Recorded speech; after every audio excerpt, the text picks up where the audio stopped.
reporter, Jim Burns, said there ought to be a different way to handle situations like that. I wish he would invent it. Why don't you ask him next time, maybe tomorrow, to tell us how to handle it? Because I'm sure the Republican Party and the Democratic Party would form a joint platform which would suggest how to do it. Every time we develop an instrument like mace, for instance, the purpose of which is actually to stop a situation when the law is on the side of stopping it without rendering permanent injury, that everybody goes hog mad at its use.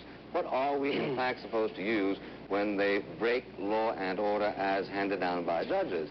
The right to assembly is not absolute. The Supreme Court has ruled several occasions. Let's let Mr. Vidal have a chance. The right of assembly is in the Constitution, in the Bill of Rights. Nothing on earth is absolute. Right. We live in a relativist world. However, it is the law, it is the Constitution, and let us have no more sly comments in your capacity as the enemy of the people.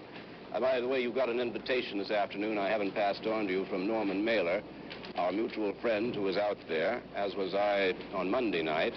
And he said, you tell Buckley to come out here. He might be very interested to see how his beloved police are behaving. How was that? They are, you know, you said you were on the 15th floor. I don't believe you were there. And furthermore, when you start quoting Tom Hayden, and the other leaders of the New Left who were involved in this, I suggest you get the quotes right. They are talking about revolution. They are not talking about bloody civil war as you would indicate. Yeah. Well, until you get the exact quotes, your well-known all you do is violate the law, your distortion. And leave it to somebody else. It is no violation of the law to freely demonstrate, as you well know. Now, wait a minute. The law is not something that you make up. No, it's something in the Constitution that you cannot interpret. They came here for free assembly. They came here to demonstrate against the Vietnam War, which you happen to love. I'm sorry for that.